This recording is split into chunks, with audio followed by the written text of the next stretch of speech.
Hello and welcome to Calling All Coders.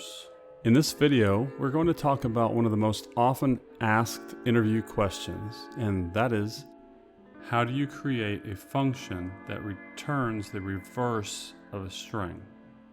There are several ways to do this, but I think the answer most often given is to use the array method reverse. So let me show you how that is done. First, we will return the string dot split with an empty string used as the separator. This will split the string into an array of substrings.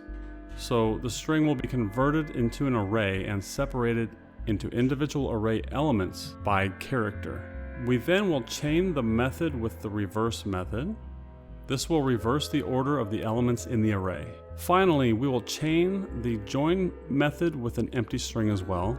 This method will concatenate all of the elements of the array back into a string, and the string is then returned. So now we just call the function with reverse, and maybe the string reverse a string. So let's go ahead and console log this and save it. And there you go. The string is reversed. If you want to be a little fancy with it, you can remove the split method here and use a spread operator surrounded by brackets. And there you go, it's reversed. But actually, let's change this reverse a string to say something else, like reverse again, so you can see it actually does work. There you go. Now, a couple of comments on this. This isn't the most efficient way to reverse a string, although it appears to be the easiest way to code it.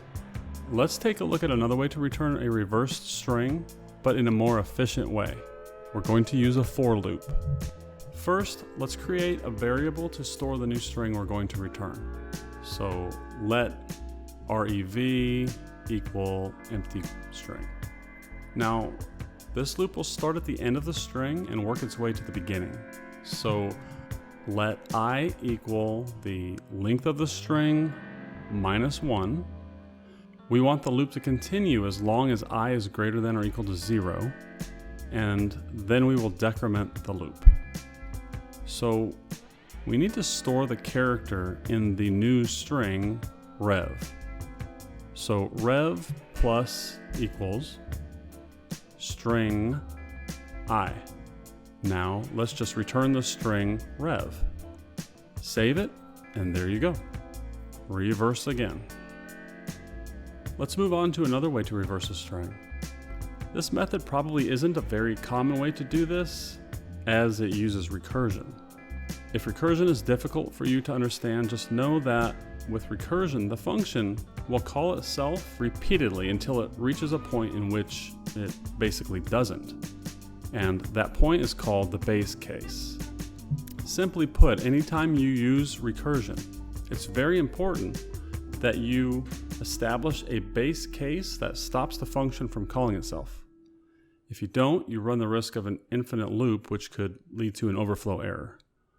So let's start this function by implementing our base case, and that is to check if the string is empty. This would mean that the function had finished with each character. You'll see what I mean in a minute. If the string is empty, we're done. We just need to return the string. If the string is not empty, then we need to return the reverse function. Then this is where it calls itself.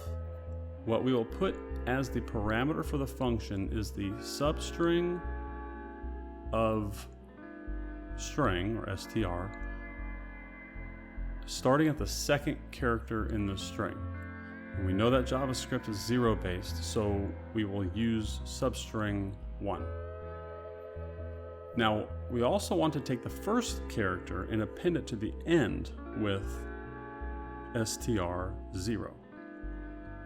So what will happen here is that the function will call itself continuously, taking the first character and putting it to the end until there aren't any more characters. This is the point in which the base case is reached, because a string will then be an empty string. And once an empty string is returned, the function will return the entire string. And that's when we console log it here, and you see the result. Reverse again. Okay, awesome. Again, if you want it to be fancy, you could use a ternary operator so that your code is on one line and it maintains its readability.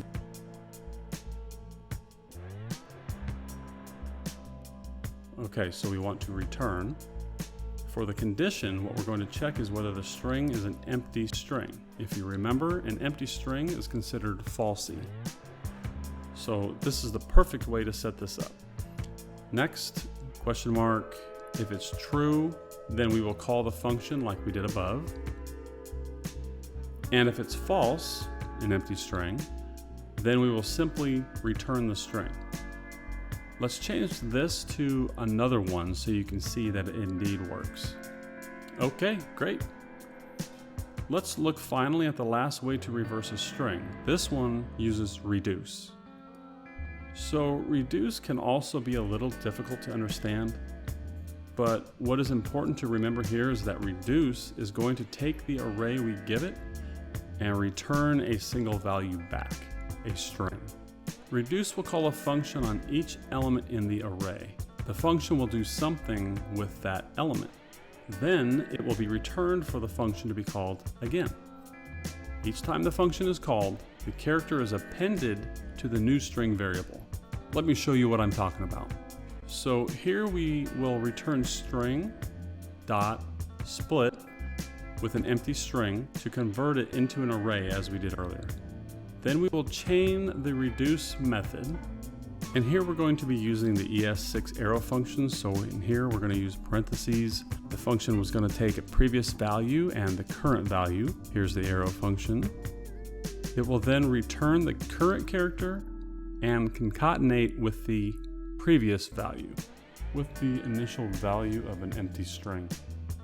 This will reverse the array, as you can see here, as we change this to reduce is cool. There you go, it works. Well, thank you for watching this video. I hope it helps you understand the different ways to reverse a string in JavaScript. I would greatly appreciate it if you would please like and subscribe to my channel. If you have any questions regarding reversing a string or any of the methods that I discussed, please leave them in the comments section below. Thank you so much, and take care.